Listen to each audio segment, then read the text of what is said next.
Actually, this is a question that I wanted to ask before. How long did it take you to write the song that we just released? I know the name. I just don't know why I said it like that. Tell me that you love me tonight. So it basically started off with, I saw an Instagram video of Charlie's on... That I promoted. Yeah. For one day only. One day and one day only, and you found me in that one day. Yeah, that was good timing. But I saw the video. I don't remember. I think it was Jealous Labyrinth. I think that's what it was. I promoted that one. I remember clicking and thinking, this girl's class. I'd love to work with her. So I clicked. I was like, right, I'll follow or save. And I thought maybe instead of messaging you now, I'll wait. I'll try to write something with you in mind. And then because of that, so I went through your Instagram, looked at a lot of the videos that you'd done, and a lot of them were ballads and sort of more softly, produced songs. So that in mind, my sort of bread and butter has always been ballads. It's always been easier for me to write that than anything else. Had a few sort of ideas, got them down, and then sent you the little voice note of what the song at the time was going to be. That was the first time I heard your voice properly as well, because obviously I'd listened to your videos on Instagram, but like it sounded like 10 times better on that voice recording. And I was like, oh my God, I was quite intimidated by it because it was really good. Yeah. I showed it to one of my friends, and we were both listening to it, and we were like, oh my God, this is like, because it was really good. And also the song as well, because it was the first time I heard the song, and I was like, oh my God, I really liked it. Well, it was lockdown, wasn't it? I think I reached out to you in like February, and then the following month, it was the 2020 lockdown. Well, I think we were just talking for ages before that, and then as soon as lockdown got announced, it just kept getting pushed back and pushed back. I literally can't remember when we actually recorded it.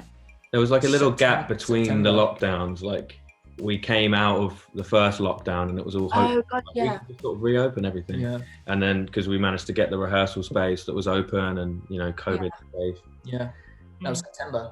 Yeah. It was like September 6th or something like that. Long time in between, but it gave us time to sort of basically, for me and you. Yeah. We produced the whole song ready to go, and then we just had to track your vocal, and then track your vocal, and then it was pretty much ready to mix and master. To track your vocal was really exciting for me. Yeah. Because I was like, you get to produce this, this female voice. It's going to sound great on the track. I did love, like, especially, I don't usually sing low. So, and I think you made it higher, didn't you, the song? Yeah. Which, that was your only basically critique was... it was a bit low. Yeah, like when we've done other sessions, like, the lyrics or whatever, but that could be melody or anything that's trickier. Your only thing was, it's probably a bit too low for me. Can we bump it up a bit? Which I probably bumped it up too much because I then really struggled. I thought you sounded so good. Do you know what it was? John, this is the thing, I thought I wasn't going to, because I bumped it up, I think maybe 3 or 4 keys. And I was like, right, that should be fine. So then I sort of like just sang through it rough, just without there quietly, just sort of, I was like, yeah, I'll be able to do that. Then I didn't realize like how taxing that would be when you actually sing it and you try to sing it with like, with inflection and things like that. And it's like all of a sudden it was like, oh, this is actually quite hard. It didn't help that I was coming with your vocal. So I was like, oh, hers is unbelievable. And I've got to try and be at least half decent. I literally couldn't believe it. I said, because obviously my friend was there when we were doing recording. I literally said to her, I was like, I cannot believe like how good, like when we walked out and we could just hear your voice, I was literally like, oh my God. That's why I said I was so intimidated by your voice. It's so powerful. And you've got this like really nice grit. I'd swap it with you. I'd swap it because I was literally saying to Alex earlier when we were talking about this song that I did when I was 16, it's not just one song, there's a lot of them. So can't wait to hear them. Well, I don't know about that one. But I just thought I was like front man of the band, I'll have this raspy voice, and so I just forced it. So as far as like vocal training, that's probably my like biggest experience, was having a sort of adding sort of rasp to my voice. Yeah, I always feel like a bit of like raspiness, like it does add like that little bit, like that extra, I don't know the word, like flavour. Do you know what I mean? Like it just adds. The problem I've got with it now though is that when I try to sort of turn it off, I've struggled to turn it off. So I struggle to keep my voice clean, whereas like your voice is obviously really naturally, really polished. Mine isn't, so I do have to try a lot harder to to remove that where I feel like it shouldn't be. It's almost like a flavouring. And it's like I don't spoil the whole cake with just that flavour. Do you know what I mean? So I do think it's a little bit of a grass is greener type of thing though, because if you've got a super clean voice and you really want some of that rasp, and then if you've got the rasp, you're like, oh, I wish I could clean it up a bit. You know, when I first came into that recording space when we were doing the recording, we talked for 2 hours or an hour and a half just about like nothing. Yeah. That instantly felt so comfortable because I was so anxious before I went in. That's what music is. It's creative. It's just creative people, you know, coming up with art. Yeah. And it can't be forced in this professional way. Phoebe will say the same as well, because Phoebe knows how nervous I get, and when she was there, she was like, afterwards we couldn't stop like singing your praises.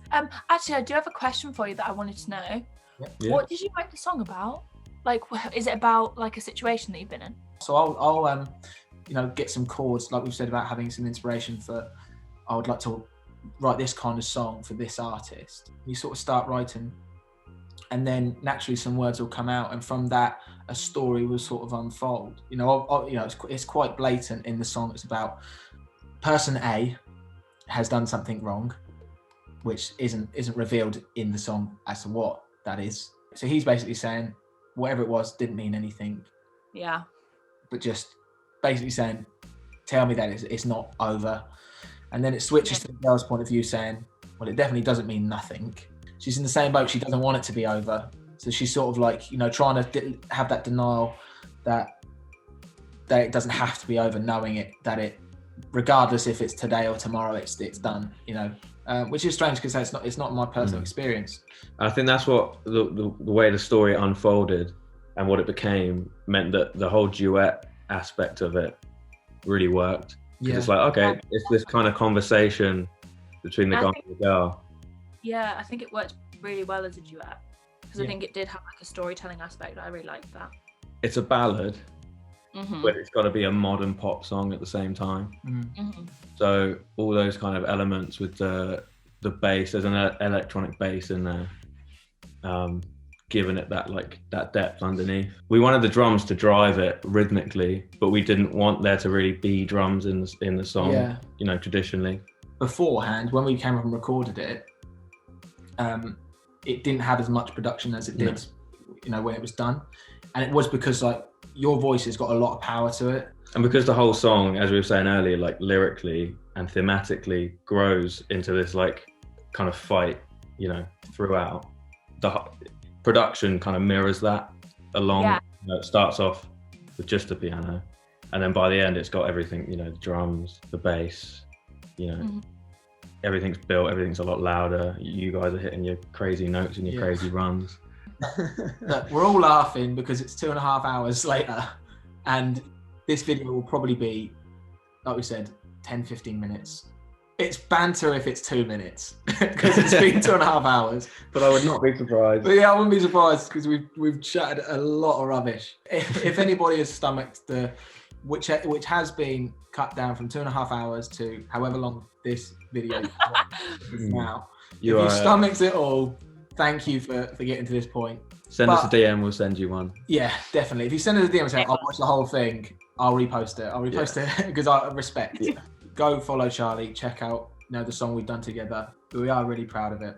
And I guess we'll do this again with any future artists that we work with. If this does receive some nice feedback that they've liked learning about the song, you know, getting to know not only us two, but Charlie as well. And thanks to you, Charlie, for coming on and spending the 2.5 hours with us to talk about it and coming and doing the song with us and agreeing to do it. So. Yeah, that was ultimately the best part, was the song. It is a belter. It is a good one. It's a pretty good song. Even though we do say so ourselves. I do say so myself. Tell me that you love me too.